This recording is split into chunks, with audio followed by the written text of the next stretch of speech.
Cette vidéo est une présentation de La Revanche, la boutique officielle des Deux Pions. Hey, salut tout le monde, ici Jeff Savoie. Et Steve Noël, et nous sommes les Deux Pions. Et aujourd'hui, Steve, on parle d'un jeu qui vient tout juste de sortir qui s'appelle Northgard Uncharted Lands. Oui, un jeu tiré du jeu vidéo Northgard. Et on parle ici d'un 4X, donc exploite, exterminate, explore, puis expand. Yes! Puis écoute, j'ai eu de la misère un peu. C'était parfait, Steve. Puis l'affaire, c'est qu'il y a beaucoup d'attentes pour ce jeu-là, parce que comme tu as dit, c'est tiré d'un jeu vidéo. Les gens connaissent l'univers, ils ont hâte d'avoir le jeu. C'est un Kickstarter qui a eu lieu, puis nous, on vous présente la version retail, la version qui va en boutique.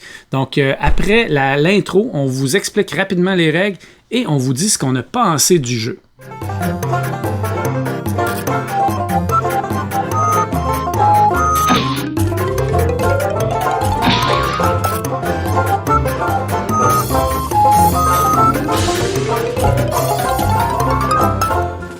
Northgard est un jeu qui se joue de 2 à 5 joueurs pour des parties d'environ 90 minutes. C'est un jeu qui est édité par Studio H. Studio H qui est un éditeur assez nouveau quand même dans le milieu depuis 2019 qui sont là, mais déjà ils nous ont donné des titres intéressants comme Aluberry, Oltré, Shamans.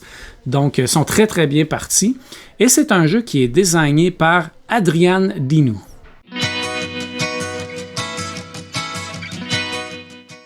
Maintenant, on va vous expliquer comment ça se joue. Chaque joueur va se choisir un clan viking et il va devoir, en 7 rounds, ramasser le plus de points de victoire ou posséder 3 territoires fermés avec dans chacun de ces territoires une grosse bâtisse.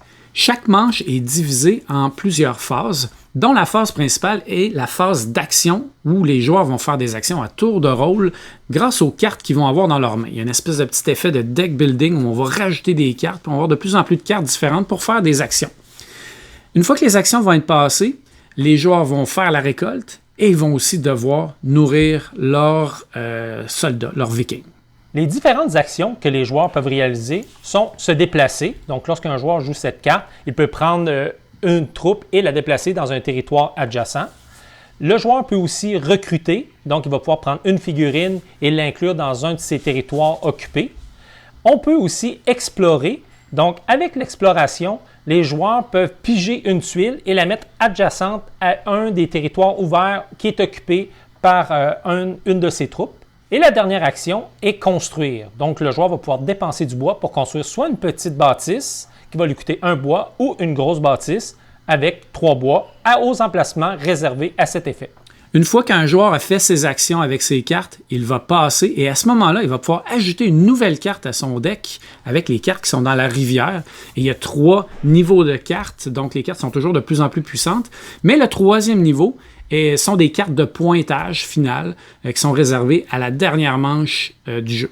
Maintenant, je vais vous expliquer les combats. Lorsqu'un joueur va déplacer des troupes dans un territoire occupé par un adversaire, il va y avoir un combat. Lors d'un combat, nous allons additionner 3 éléments. On va additionner le nombre de troupes, plus le nombre de marteaux et le nombre de pommes, car une unité nourrie va avoir un bonus de plus 1. Ensuite, chaque joueur va rouler un dé, la petite portion hasard, et il va ajouter les éléments que le dé va afficher. Donc, ça peut être des haches pour ajouter à la force. Ça peut être aussi des crânes qui vont faire des victimes dans le combat. Une fois que tout ça est fait, là, on fait le total et le joueur qui a le plus gros total de force remporte le combat, à moins qu'un des 2 joueurs ait supprimé toutes les troupes d'un coup de l'adversaire. À ce moment-là, évidemment, il gagne. Lors de la phase de la récolte, chaque joueur va vérifier chacun de ses territoires et récolter les ressources affichées sur chacun des territoires, déjà imprimés, et aussi les bâtisses qui génèrent ces ressources. Il va aussi récupérer 1 à 2 points de victoire par territoire fermé. Ouais, selon la taille, les petits 1 point, les plus gros 2 points de victoire. Donc on répète ça pendant 7 manches, à moins qu'un joueur ait réussi à fermer 3 territoires avec des grands bâtiments. Et après 7 manches, le joueur qui a le plus de points de victoire remporte la partie. Steve, il y a aussi évidemment des modules complémentaires, dont le module des créatures qu'on pourrait ajouter, qui viennent s'ajouter dans les phases. Et là, il va y avoir des créatures qui vont se déplacer sur le jeu et les joueurs vont pouvoir les combattre pour faire des points de victoire, mais ils vont aussi être une nuisance un petit peu sur le jeu. C'est maintenant le temps de vous dire ce qu'on a pensé de Northgard. Steve, dis-moi donc, qu'as-tu pensé de la qualité du matériel? J'ai adoré. J'ai vraiment adoré la qualité du matériel. Je dirais, déjà, tu sais, d'avoir une boîte avec, je vais appeler ça des inserts, là, des endroits pour placer nos jetons. Moi, ça, j'aime ça, que plutôt que ça soit tout lousse dans des ziplocs, dans la boîte. Ça. Déjà, la mise en place, ça fait plus rapidement. Puis un insert qui fonctionne, Steve, en plus. Un insert qui marche. Je veux dire, tu mets les affaires dedans, puis ça ne revole pas tout partout. Ça, déjà, ça a l'air niaiseux, mais c'est un bon point. Il y a aussi les figurines, tu allais parler? Oui, les figurines, la qualité des figurines. Je dirais qu'on sait que les petits Vikings sont peut-être pas hyper détaillés, mais souvent dans des productions de masse ou des petites choses comme ça, je trouve, des fois, on coupe un peu là-dessus, mais les figurines des créatures sont vraiment sur la coche. On voit qu'ils sont comme une coche au-dessus des petits Vikings, qu'on pourrait dire. Hein. Puis même les Vikings, Steve, même s'ils sont un petit peu moins détaillés, ils ont pris la peine de faire 2 versions de chaque Viking. Donc, il y a tout le temps la version mâle et femelle. Donc, c'est déjà quand même un détail intéressant. Oui, effectivement. Puis tu as raison, les créatures, les monstres qu'on peut rencontrer sont très, très détaillés, sont très intéressantes. Donc, une belle qualité. Ils ont fait des couleurs différentes, tu sais, des monstres, parce qu'il y a des cartes selon la couleur du monstre qui vont avoir un détail particulier. Donc, vraiment, ils n'ont pas lésigné sa qualité. Puis nous, on avait uniquement la version retail, la version qu'il y aura en magasin. Donc, j'imagine que la version Kickstarter va avoir un lot de figurines additionnelles. Donc, de ce côté-là, côté matériel, les tuiles sont belles, toutes les ressources qu'on peut ramasser aussi sont belles. Puis tout tu sais, au niveau du visuel, en plus, tu sais, tout est très clair, tout est beau. Le artwork, on s'en parlait l'autre jour, tu sais, le artwork qui a été fait par Groné, que je connais pas, qui a un drôle de nom, mais... Vraiment, ça accroche, là. Je pense que c'est ton style de dessin, en plus. Ah oui, vraiment, tu sais, un peu à la... Moi, je suis un joueur de jeux vidéo, mettons, à World of Warcraft, ou, tu sais, des beaux détails. Tu sais, on dirait que c'est entre cartoon puis réalisme, mettons. Je le situerais comme ça. Tu sais, mettons, pour moi, cartoon, c'est vraiment un peu à la Looney Tunes, mettons, là, on pourrait dire. Puis lui, il y a vraiment des belles couleurs vives. Puis le dessin, quand on parle des cartes, chaque dessin de l'habilité, excusez, est vraiment, il y a un lien, là. C'est pas n'importe quel dessin. Mettons, c'est une carte de protection, mais tu vois tous les Vikings avec leur bouclier. Donc, ils ont vraiment pas lésiné là, sur tout le côté artistique. C'est ça, ils ont pris le temps de mettre du détail, on le sent, on le voit. Donc, il y a eu beaucoup d'amour au niveau visuel, au niveau matériel dans ce jeu-là. Puis, moi, il y a un élément, Steve, qui m'a frappé parce qu'on lit beaucoup, beaucoup de livres de règles. Et je dois dire que le livre de règles de Nordgard était sur la coche. Un beau gros livre de règles, écrit gros, bien espacé, avec des exemples, du visuel. Puis, tu sais, pas trop de confusion non plus dans la lecture des règles. Fait que ça, c'est un gros plus. Là. Moi, j'ai vraiment apprécié ma lecture. C'était agréable.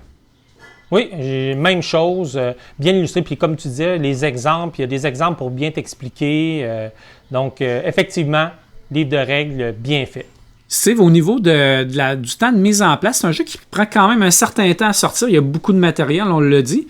Puis moi, je te dirais aussi qu'à chaque fois que je l'ai expliqué, j'ai quand même trouvé que c'était assez long à expliquer parce qu'il y a beaucoup de détails. C'est un jeu qui est très, très simple. Là. On l'a expliqué au début, hein, il y a quatre types d'actions principalement, mais il y a beaucoup de petits détails, surtout quand tu rajoutes le module des monstres. Chaque monstre a son petit comportement particulier ou sa façon de jouer. Fait que moi, je te dirais que ça me prenait autour de 30-40 minutes d'explication. Fait qu'il faut quand même se préparer à ça. C'est pas un frein. J'ai aimé quand même la partie et tout ça, mais il y a quand même un certain temps là, d'explication. Moi, j'ai trouvé qu'il s'expliquait quand même assez rapidement. Peut-être que moi, je ne tombais pas trop dans les détails, par exemple au niveau du déplacement des monstres, au niveau des monstres. Je les expliquais au fur et à mesure lorsqu'ils sortaient.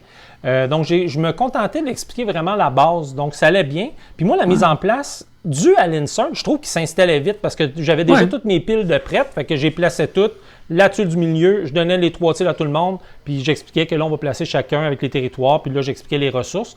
Donc, je trouvais qu'effectivement, l'insert, moi, facilitait puis accélérait la mise en place du jeu, en tout cas, je trouvais. Puis les règles, c'est ça. Moi, je tombais pas trop dans les détails. J'y allais vraiment au fur et à mesure des apparitions de certains événements. Puis c'est sûr que si tu joues pas avec le module des monstres, là, qui est un module complémentaire, c'est sûr que tu accélères quand même pas mal l'explication des règles. Le reste du jeu est quand même assez simple, mais avec beaucoup d'éléments tactiques. Là.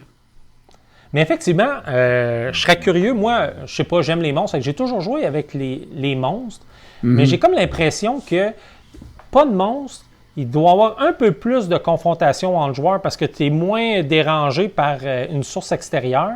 Donc, ça doit amener un petit côté interaction supplémentaire, quoi qu'il y en a déjà pas mal. Là. Mais t'as raison. Puis moi, j'aime aussi les monstres. J'ai joué tout le temps avec les monstres, puis j'aurais le goût de jouer tout le temps avec les monstres, mais je suis quand même curieux de l'essayer sans les monstres, juste parce que j'ai trouvé que les monstres amenait quand même un élément un peu plus random, on va dire, un peu plus hasardeux au jeu. Donc, des fois, tu pouvais subir. Ça m'est arrivé là, dans mes parties d'avoir 2-3 monstres qui m'entouraient presque au début de la partie, puis ça m'a fait partir beaucoup plus lentement que les autres joueurs qui n'avaient pas de monstres qui s'occupaient d'eux autres. Puis ça, ben, c'était un peu un volet chance, parce que c'était avec les tuiles que j'ai pioché. Dans ma dernière partie, j'ai pioché mes 3 tuiles avec chacun une grotte qui faisait apparaître un monstre. Fait que forcément, autour de moi, là, c'était plein de monstres. Ça me ralentit à chaque fois. Fait que il y a peut-être un élément, c'est sympathique, c'est le fun. Puis les monstres sont pas toujours non plus très, très dérangeants. Ils sont pas tous violents comme la Valkyrie, mais ils peuvent quand même ralentir. Parce que dans ton setup, la Valkyrie, c'est sûr qu'elle sort pas dans les premières cartes. Non, effectivement. Ça l'aide. As-tu trouvé que c'était un jeu qui représentait bien le 4X? Exploit, Expand, Explore, Exterminate? Je te dirais que oui, mais... Oh, un petit mais. Oui, parce que le côté exploration, super. C'est le fun de mettre ta carte d'exploration, piger la tuile, puis regarder, je vais être capable de fermer mon territoire, où est-ce que je vais le placer pour qu'il soit le plus optimal, de quel sens. On aime ça, piger, puis faire agrandir la map. Fait que le côté exploration, il est là.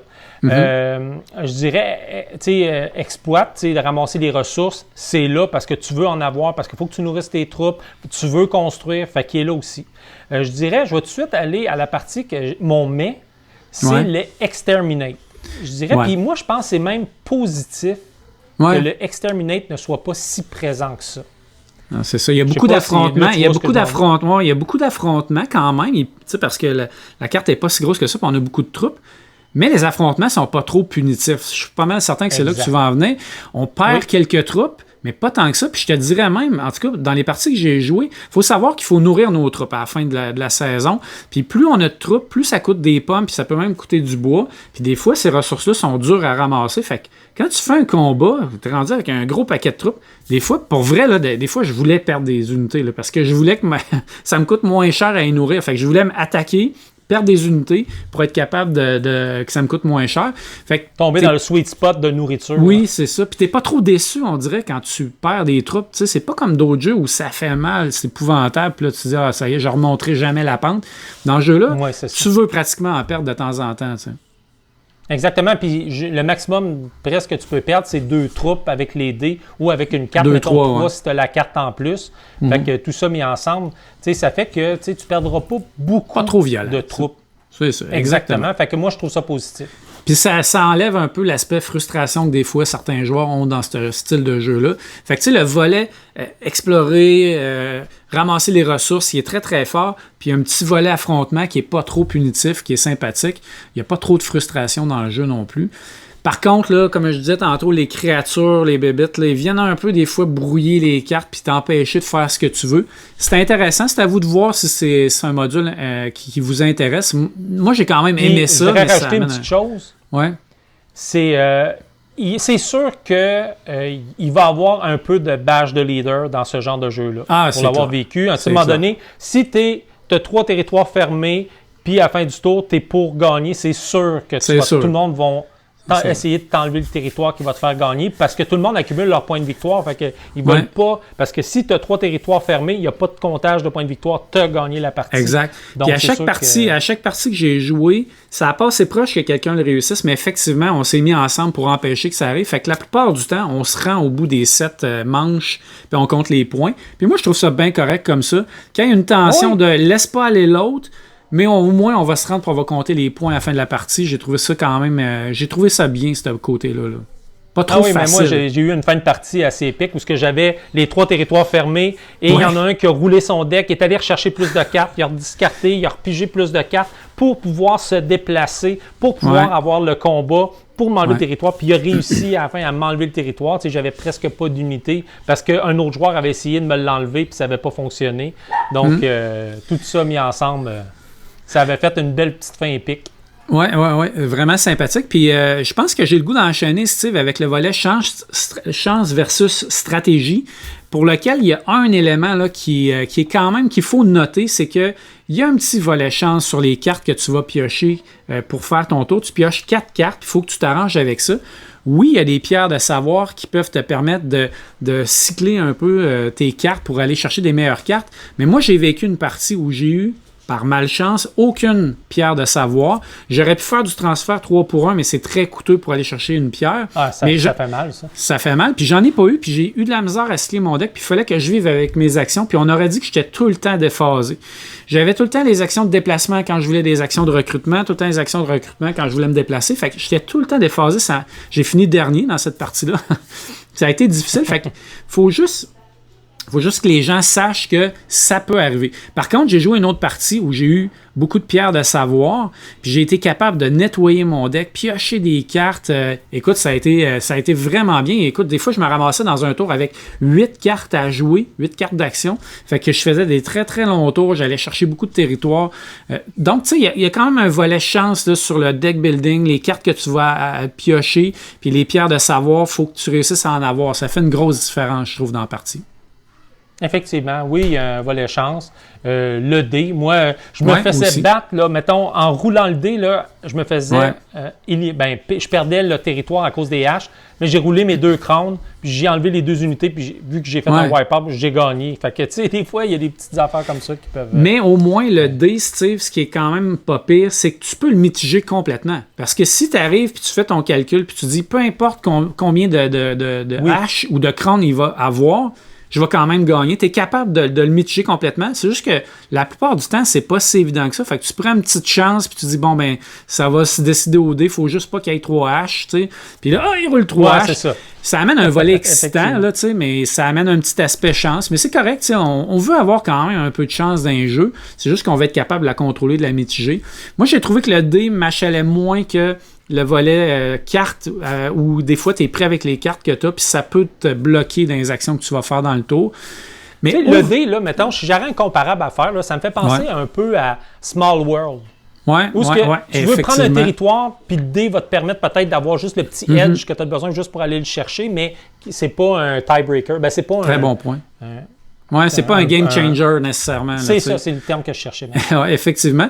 Tu as raison, c'est une bonne comparaison, Steve. Jeff, Astor, dis-moi donc ton avis final sur Nordgar. J'ai eu du fun quand j'ai joué. J'ai apprécié le jeu pour ce qui est. C'est un 4X, donc oui, il va y avoir de l'interaction entre les joueurs, puis des fois, il y a des joueurs qui peuvent être fâchés, frustrés. Il va y avoir un petit peu de chance aussi dans le jeu. Si on le prend pour ce qui est, je le trouve très très bien fait. Il n'est pas compliqué. C'est le fun d'améliorer son deck. Le jeu est beau. Il y a une belle présence sur la table. Fait que tu sais, moi, overall, là, j'ai bien aimé ça. J'ai eu du fun dans ma partie. Puis je pense que c'est un jeu qui a sa place dans une ludothèque, à mon avis. Donc, moi, je thumbs up. Ben, moi aussi, j'ai bien aimé. Moi aussi, j'ai beaucoup aimé. Puis, c'est surprenant. Je vais introduire ma conjointe là-dedans. C'est pas une personne qui aime les jeux de confrontation et elle a beaucoup aimé Nordgard. Probablement pour le fait, quand on parlait du Exterminate, où il n'est pas trop punitif. Moi, ça, j'ai trouvé ça vraiment bien. On aime le côté exploration. J'aime le côté deck building. Donc, toutes ces petites choses-là mises ensemble, on a beaucoup aimé. Fait qu'on veut travailler là-dessus. Fait que ça, c'est vraiment intéressant. Ça peut vous arriver d'avoir une partie un peu plus difficile si vous êtes moins chanceux dans cette partie-là.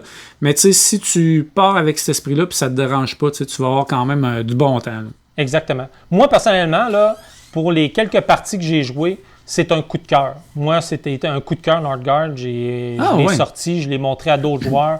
Puis pour moi, je ne sais pas, je t'ai écouté parler. J'ai comme l'impression que je ne suis pas sûr. Je ne sais pas si toi, c'est un coup de cœur. Mais... Ben écoute, moi, c'est rarement mon style de jeu préféré. J'ai aimé ça, j'ai eu du fun.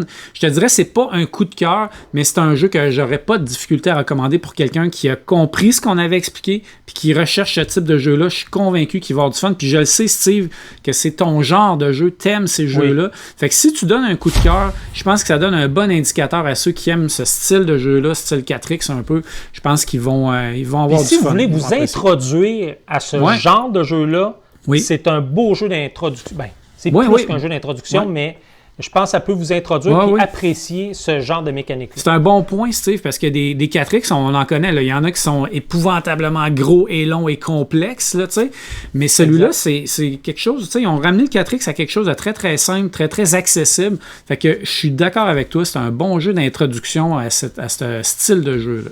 Mais Steve, c'est ce qui faisait le tour de notre avis et de notre présentation de Northgard Uncharted Lands. Donc, si vous avez aimé la vidéo, et on espère que vous avez aimé ça, laissez-nous un beau pouce en l'air, c'est notre paye. Et aussi, n'oubliez pas de vous abonner à la chaîne, comme ça vous allez être avertis lorsqu'on va mettre des nouvelles vidéos en ligne. Et laissez-nous des commentaires, c'est toujours un plaisir de vous lire. Quel est votre 4X préféré? Donc, laissez-nous ça en commentaire. Lequel que vous recommandez, même comme introduction, peut-être même un 4X? Oui, ben oui. Fait qu'on se revoit dans une prochaine vidéo. Salut tout le monde! Hey, ciao tout le monde!